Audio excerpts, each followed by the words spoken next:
Yo, what is up guys, and welcome to another episode of Becoming a Wild Rift Expert. And in today's video we're going to be looking at the two best teams in North America right now. And the reason that I'm saying best teams in North America is because this is the grand finals of the North American live event that is happening right now, or yesterday, sorry, it happened yesterday. And it's between Immortals and Sentinels, and I'm starting during the draft. Before giving some background on the teams, let's quickly talk about the draft because there is a reason why I started here. If we look at Sentinels draft, they completely outdrafted Immortals. The Riven does really well into the Garen and into the Olaf. The Jarvan can stop Olaf with the Jarvan ultimate. You know, when Olaf goes with his Ragnarok, he cannot run through a wall. Next up we have Brand. This is another champion that does massive damage per second, which yet again counters the Olaf and the Garen frontlines that Immortals has to offer. Corki as well. Just Sentinels has quite literally have the perfect draft right here. However, now let's quickly give you some background on these teams. Immortals, unbeatable. They haven't lost a single game before this entire series. You know, these are the grand finals and Immortals hasn't lost a game. They just swept every team. And Sentinels is a bit of a dark horse, you know, very good team. But you know, up against a team like Tribe, people didn't really think Sentinels would make it, but they did. They beat all the odds, they beat every single team, and they made it to the grand finals. So just phenomenal teams playing up against each other. So let's take a look at how they play, right? And if we look at both compositions, let's just zoom in into both compositions a little bit. Immortals will struggle in the late game, right? Like if you look at the Olaf, this is an early mid-game champion, and sure, he can do well late game against some compositions, but that's why I started the video in the draft, because against the composition of Sentinels, he cannot. The Corki deals massive damage, Brand deals massive damage, Riven deals massive damage, and the Jarvan can stop the Olaf. So this is the danger that Immortals has to deal with, right? Like Lebmont on the Olaf has to use that flash already to get out of the Jarvan ult, which means he is essentially playing without a flash. So now let's stop talking about the draft and actually look at the game. So here in the bot lane, we have Beginnings on the Galio, Rest on the Brand, up against Gume on the Lucian and Charm on the Lulu. I want to highlight though, like Gume and Charm on the side of Immortals are such an incredible duo. They are so good. They are just so good. And I wouldn't say this because, you know, obviously all pro players are good. But even among the pro players, Gume and Charm just, oh my god, these guys are incredible.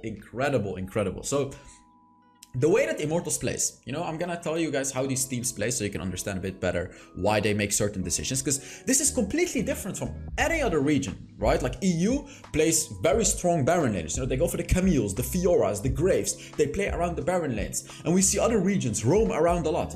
The way that NA plays, especially Immortals, they play like a bit of a weak side Baron lane. We have Irakizoro on the Garen right here. What they do is they put Irakizoro on a tank, you know, like the Malphite, like the Garen, like the Darius, etc, the Shan. Oh, let's take a look at this dive, by the way. Look at this, Immortals going super deep for those kills and they're falling so low. And oh my god, look at this. They get 2 kills and none of them die. What a perfect dive right there. Wow, Charm taking that last shot as well. What an amazing dive. And we're going to be seeing a replay of that very soon. But I was talking about the way that Immortals plays the game. They play a weak side Baron lane, they put Araki on a tank, he just, you know, makes sure he doesn't feed, he just, you know, plays in his lane and then goes for a hole breaker and split pushes all game long. And you know what's funny, this literally happens every single game. And this is not only Immortals, every team does it, but especially Immortals. So essentially, weak side Baron lane, which means no ganks for the Baron lane, all focus on the Dragon and the mid lane. Baron laner picks a tank that is very easy to play, Baron laner builds a hole breaker and Baron laner split pushes. That is literally all that happens.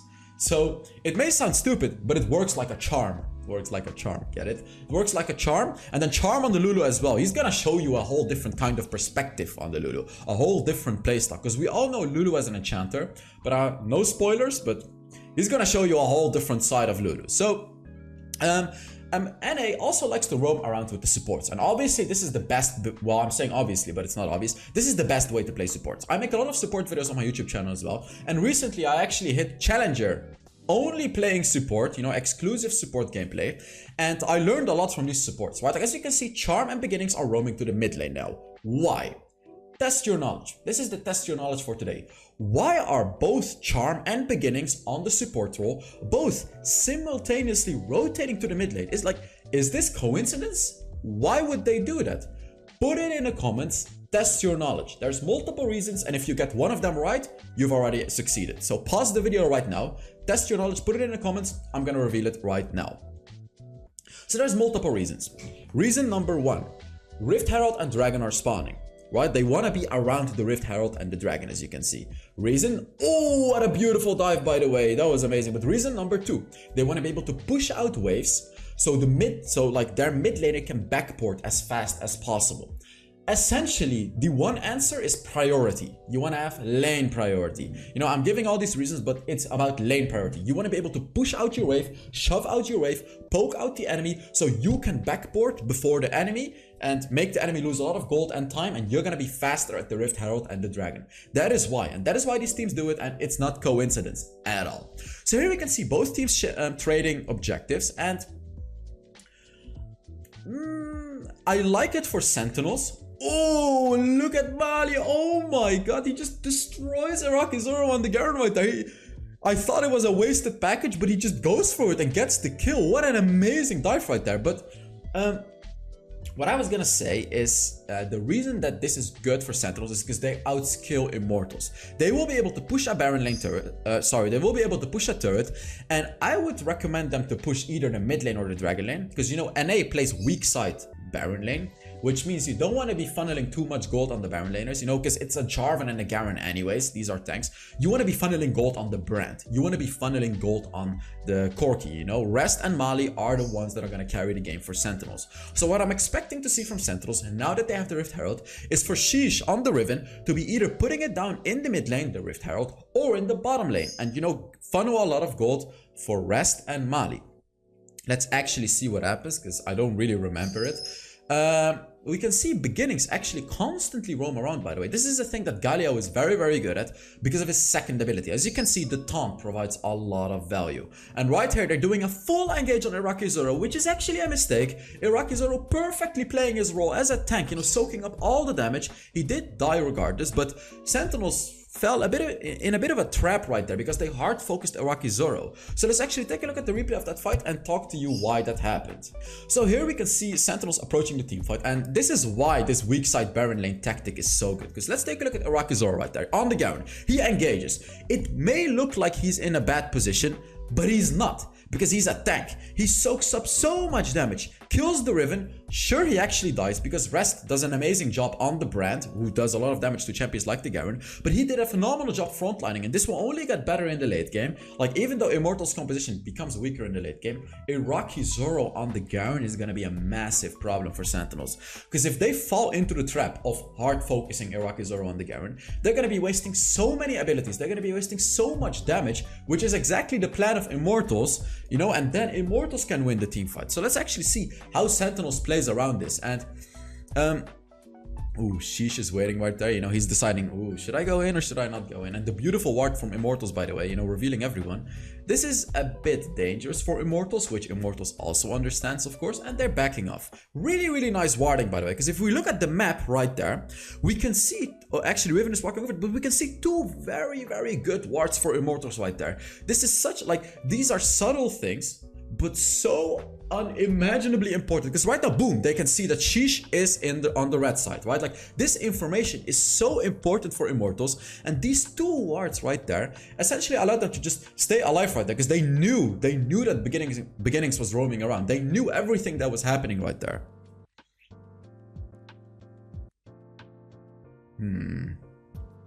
Right now we can see a lane swap as well. It seems like people are putting a lot of priority on the next Rift Herald. And another thing that I want to highlight is these Baron laners that are going for the redemptions. You know, we can see MTS on the Jarvan, he's taking a redemption, and I'm gonna spoil it already. Iraqi Zoro is also gonna be taking a redemption on the Garen. And the reason that they do that is because they find more value in it than the Stoneplate enchant. It's a bit questionable in my opinion, because sure, it's very good during team fights, but you know, combined with a Hole Breaker, because a lot of these Baron laners like to go for the Hole Breakers, so it's good to have a good enchantment in a 1 versus 1 situation, but they actually choose to go for these team fighting enchantments. So yeah, let's see. Iraqi Zoro here, ooh, actually, Sheesh drops the Rift Herald here, which I think is a bit questionable. And Rest, what are you doing? No, he just dies. Rest just got killed. Sentinels did get the turret, but Rest on the brand falls to the ultimate of Iraqi Zoro right there. Beautiful, beautiful catch. Rest did not pay attention to that ward right there. Wow, he just got blown up right there. Oh, what a tragedy. Even though they got the turret, this is not looking that good for Rest, because if we look at the gold count, Rest is sitting on 5.4 thousand gold. He has the Rod of Ages as well, which means he's very weak right now, and Mali on the Corki has to use his package, which forces Hoon to use his flash, by the way, which is pretty good for them. But now Mali doesn't have a package anymore, and Immortals is gonna struggle during this dragon fight if it's a full-on 5 versus 5. So Immortals seems like they want a backport right here. But now Immortals can actually fight, and they have to fight really. Because Corki wasted his package. Well, it was not a waste because he forced Hoon to flash, but Corki used up his package, and Immortals loses this in the late game. That is why Immortals has to take this fight. They really have to try to get this dragon. So let's take a look at what happens. We can see Sentinels try to burst down the dragon, and Beginning goes in with the taunt and dealing massive damage, tanking up everything. But yet again, Sentinels falls to the trap of Iraqi Zoro. They do, however, secure the dragon, and they actually get the dragon with only one fallen soldier, which is MTS on the Jarvan. Beautiful teamfight by Immortals, but even more beautiful focus by Sentinels, because Sentinels was able to snatch away the dragon, which is such an important objective for them, because the mountain dragon is going to make them tankier in the late game, and they skill in the late game. So as you look into this replay, here we can see Iraqi Zoro on the Garen. Beautiful, beautiful positioning right there. You know, everyone goes in, but Iraqi is standing in the middle there. You can see Sentinels cannot do anything in this team fight, but Sheesh on the Riven, beautiful secure on the dragon right there, which is really the important objective during that team fight. They got the dragon, they only lost one champion, you know, which is MTS on the Jarvan, which is totally worth it, and they got away with it. Sure, Immortals got a Rift Herald, but it is okay. It is okay to take this compromise, right? Like, Sentinels is behind 3,000 gold, but you have to keep in mind, they outskill super hard. I do want to talk about Rest on the brand, though, because, you know, I hate to say it, but I personally don't like this brand build, because Rod of Ages, I like, this is my personal opinion, Rod of Ages is a very cheap item that skills into the late game, which is a very good item to go for if you go for a brand support. If you play support brand, you won't get a lot of gold, which means the Rod of Ages will be great. But when you're playing brand in Dragon Lane, you should be getting a lot of gold, which means you can actually get away with going for the Luden's Echo, Infinity Orb, Rabadon's Death Cap, boom, boom, boom, just damage upon damage upon damage. And Rest is actually taking a bit more of a passive approach, which is the Rod of Ages, which skills into the late game. And then the, we actually have a fight right here. I don't remember the name of the item, the anti-healing item, he's going for it as well. The reason that that item is very good on Brand is because Brand deals a lot of AoE damage, and he burns the enemy for a few seconds. Which means throughout that burn, he's going to be applying the anti-heal during the whole duration. And that is also why an item like Liandry's is very good on Brand, because, you know, you're burning the enemy, you're constantly reapplying the Liandry's, and you're constantly dealing a lot of damage. So now we can see Iraqi Zoro has the Black Cleaver and the Hole Breaker, which means he's gonna be split pushing, and the Rift Herald actually doesn't go through. Sentinel stops the Rift Herald push, which is massive because they actually saved their mid lane turret because of that. And Immortals is everywhere, as you can see. They're on the top side, they're on the bottom side, they're in the mid side, but a bit of an unfortunate Rift Herald from them right there. And here, Iraqi Zoro should never die against MTS. Like, there is absolutely no way Iraqi Zoro dies with that build right now against MTS. I do like the builds that Sentinels went for, by the way. Divine Sunderer on the Jarvan, Divine Sunderer on the Riven. These are very, very nice builds. Although I'm not a fan of Black Cleaver Corki, but this is a bit of a meme going between NA and EU, right? Like, we meme the Black Cleaver Corki, and NA just always builds it. But let's not talk too much about memes right there. Let's actually focus on the game right here. We can see Labmont using his ultimate just to get that turret, but he doesn't even get the turret. And here we can see it, MTS with the Jarvan ultimate, and then boom, Labmont instant flash. This is what I mean. Essentially, Labmont doesn't even have a flash this game, because he will always have to flash out of MTS's ultimate. And now we can just see the superiority of Immortals. We can clearly see this is the better macro team. They are pushing turrets, right? Like, they're everywhere on the map. And this is why Immortals is unbeaten, because Immortals is 4,000 gold ahead. Even though they got even objectives, They're 4,000 gold ahead, as you can see. Both teams got one turret, but this is the reason why Immortals is 4,000 gold ahead, because they're everywhere. They're constantly pushing waves. They're constantly making Sentinels lose a lot of gold. They're just constantly farming the jungle. They're just doing better. They are just doing better in this game right now. And especially Iraqi Zoro in this particular game, he's ahead by like 1.3 thousand gold on the Garen. Built the Randuin's Omen as well. And actually, Randuin's Omen? Randuin's Omen? That item makes absolutely no sense into this composition.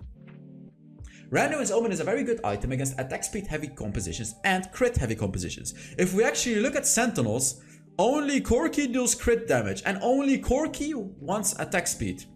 But let's stop talking about it. There is a team fight out there. Sentinels got a free Infernal Dragon right there. And as you can see, they're taking the passive approach. They're taking the very passive approach. They're like, we don't need to fight. We're gonna win late game, which is the correct approach in this scenario.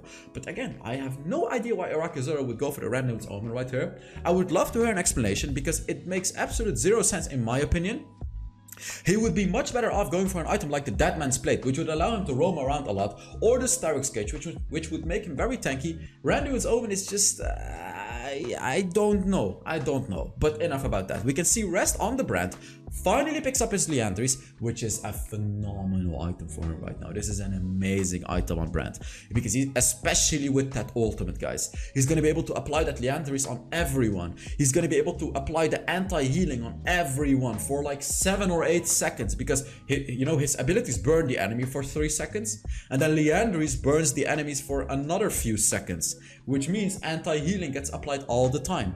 And Brand's ultimate slows the enemy if you hit an enemy that has already been hit by an ability, which means the Liandry's effect is going to be doubled, because if you immobilize or slow an enemy while Liandry's is applied, the effect doubles, dealing double the damage. So that is a huge power spike for Rest right now. So I'm curious to see how he does in these later game teamfights, because now he is essentially going to start to come online. He has 2 items, which is really still not a lot, but he's actually going to be dealing decent amount of damage with his build. And if he hits his abilities well during teamfights, he's going to do massive damage. Right here, it should be an easy defense for Sentinels. They have the Brand, who pushes waves very, very easily. And Lucian, Gumi on the Lucian actually, sitting on 3 items. Very, very strong right now. However, guys, he does not have any armor penetration yet, which is really bad for Immortals right now, because Jarvan, MTS on the Jarvan, Sheesh on the Riven, and then also Beginnings on the Galio all have stacked armor, guys. As you can see, all of them have stacked armor items, and even Mali on the Corki has the armor boots. So while the Lucian, while Gumi on the Lucian is looking scary right now with the heavy crit build, I would say that he's really not going to do a lot of damage against this composition of Sentinels right now. He needs to get armor penetration as fast as he can. Like, whenever he can, just go ahead and get it, because even though you have 3 items, you're not going to do a lot of damage into it. They have so much armor, so that is the problem that Immortals has right now. And if I'm looking into the builds a little bit further, we can see Lepmont on the Olaf is actually going to do a lot of damage. He has the Black Cleaver, which shreds the armor of Sentinels, and of course, combined with the Lulu, he's going to do a lot of damage. Talking about Iraqi Zoro, actually, he's level 14 already on the Garen. Sheesh, on the other hand, is also level 14 on the Riven. So both sides are equal, even though Immortals is 5,000 gold ahead. And oh, what an insane engage right there. Beginnings just falls. He doesn't fall. He falls to the area. He falls to the area of Hoon. Hoon's area killed him. What a tragedy right there. Oh, Sentinel's face checks the bush, and right here Lepmont keeps going. MTS with a beautiful ultimate, however, keeping everyone in. But there comes the redemption, healing up everyone. And take a look at Iraqi Zoro, guys. This is the power of Immortals. Rest on the Brand did an amazing amount of damage, however. Like, he did a lot of damage, but Iraqi Zoro just did way more right there. The redemption was perfect, healing up everyone, dealing massive damage to Sentinels, and him soaking up all the damage. And now we can finally see Gume building some armor penetration, which is gonna allow him to deal some damage, actually. And Rest, my man Brent is sitting on 2 items still. He is struggling in this game. He just doesn't have a lot of gold, as you can see. Compared to Gume, he's 3,000 gold behind, which is a whole item, by the way. Immortals is starting off the dragon, which you cannot do. You cannot do this into a Brent. So let's take a look at what happens here. Sheesh is waiting to engage. An ultimate from Hoon as well. And ooh, what is happening? A teleport comes through from the Jarvan as well. Sheesh is ready to engage, and he used his ultimate. He did use his ultimate, and there comes the Ragnarok from Olaf. So much is happening right now, but Rest is sitting in the backline. Take a look at Rest right there on the Brand, dealing massive damage, killing off Gume as well. All of this has been a fiesta for Sentinels, essentially wasting time, so Rest on the Brand can deal a massive amount of damage. Oh, who gets the kill ever? What is happening? Who's gonna get this dragon? AP Gragas can actually steal away dragons. He doesn't do it, however. Sheesh smites it away. He doesn't die, by the way, with the Death Dance. The Death Dance is healing him up constantly, and Sentinels takes away the Elder Dragon, guys. What an amazing team fight right there. Sentinels just playing it so incredibly well. Iraqi Zoro is on the opposite side, by the way, tanking up so much damage, but it was just not quite enough. And as we look into the replay, by the way, let's take a look at how all of this happens. Beginnings engaged with the Galio. Beautiful ultimate as well. Iraqi Zoro soaking up damage, killing MTS with his ultimate. But take a look at Rest on the Brand. He is the one dealing the damage. He is the one constantly burning the enemies. He is the one applying the anti-healing. And he is the one finishing off everyone. Hoon, you know, nearly securing the dragon, actually, because AP Gragas does a lot of damage and has the potential to steal away dragons, but Sheesh has none of it. He secures it with the smite, and he takes this dragon, and now the game is a very, very rough one to win for Immortals, because now they're up against the Sentinels roster, who has the Elder Ocean Dragon with 2 extra dragons with it. They can still win the game, don't get me wrong, they can still win the game because it's a very good team basically, it's very good players, but it's gonna be hard because especially Iraqi Zoro in the front line is gonna be suffering a lot from that true damage that he's gonna be taking from Sentinels because of the Elder Dragon. And now Rest on the Brand, who's sitting on level 15 and sitting on 3 items, nearly 4 items. He's going for the Rylai Scepter to be slowing the enemies constantly. That's gonna be a lot of damage. It's interesting to see how Rest is not going for a Rabadon's Death Cap. Neither is he going for a Void Staff. It's a bit hard. Oh, actually, this is risky from Sentinels. They're taking a lot of damage from the Baron, and their armors and magic resists are getting reduced by the Baron, so they need to just back off and just take a fight. Hoon is on level 15, by the way, and the Elder Ocean Dragon doesn't stop Hoon from one-shotting them. Keep that in mind. Elder Ocean Dragon gives them lifesteal, and Hoon one-shots them. So if Hoon is able to get on Rest on that Brand, or if he's able to get on Mali on the Corki, he can still one-shot them. So that's why I'm saying there's still potential for Immortals to win this game. They just have to play it perfectly, really. Oh, you can see Sentinels is being very careful. Iraqi Zoro is probably just gonna, yeah, he's gonna flash out. He has none of it. He could have probably survived without the flash, but I imagine that he used the flash just so he wouldn't take a lot of damage right there. And here we can see MTS forcing a flash from Charm. This is totally worth it because MTS's ultimate on Jarvan is gonna be on a lower cooldown than Charm's flash. It's gonna be on a lower cooldown. So here they actually start up the Baron again, which yet again I find a bit questionable because their armors and magic resist are getting reduced, and now Immortals can actually engage, and we can see Lepmont using his ultimate but not able to do anything with it. And now the Brand damage. Look at that Brand. This is all Brand, by the way. Like, over half of this damage is Brand, just so you know. This is when Brand comes online, and this is when Brand does the massive damage. Unfortunately, Iraqi Zoro can't even use his ultimate right here, and it's starting to look like Sentinels is gonna actually take away the very first game from Immortals. Oi, oi, oi, guys. Oi, oi, oi. This is a banger game, and Immortals is giving away this Baron, by the way. They're pushing the bot lane, which I really love to see because they can't really contest it. This is really nice to see because, you know, they're trying to steal it with Hoon on the Gragas. That's their only chance to steal it. And instead, they're just taking the bot lane inhibitor. This is really the only thing that they could do. Here, yet again, you can see it. MTS with the ultimate forcing away a flash. These are the subtle things that are helping Sentinels a lot because constantly forcing away the flash allows allows MTS to just waste flashes from Immortals, which means they won't have their flashes during teamfights. Right here, Immortals is actually able to escape. The reason is because of the Cloud Dragon. Cloud Dragon gives a lot of movement speed, and I really love how a lot of people think Cloud Dragon is useless, but in that situation right there, Lepmont was able to escape because of the Cloud Dragon. And if they didn't have the Cloud Dragon, he would have just died.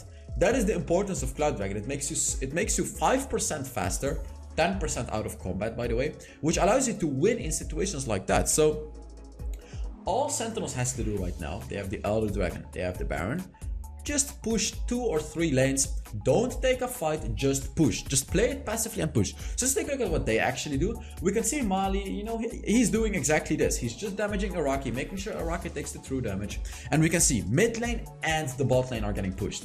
You know, slowly but steadily, they're gonna break into the nexus of Immortals. You can see it right here. Immortals has no response to this. They just can't defend, as you can see. Lepmont is desperately trying to defend, but he just can't. And he's even forced to use his ultimate right there. And you can see it now. An absolute disaster for Immortals.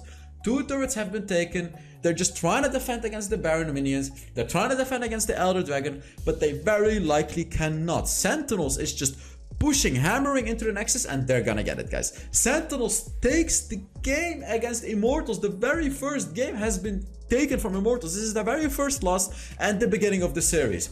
I'm not gonna spoil it for you guys. You guys can watch it on the YouTube channel of Wild Rift Esports, or you can watch it on Twitch. I really recommend you to watch this finals if you haven't already. So thank you guys so much for watching. I hope you enjoyed the video, and I will see you all in the next Wild Rift video. Bye bye.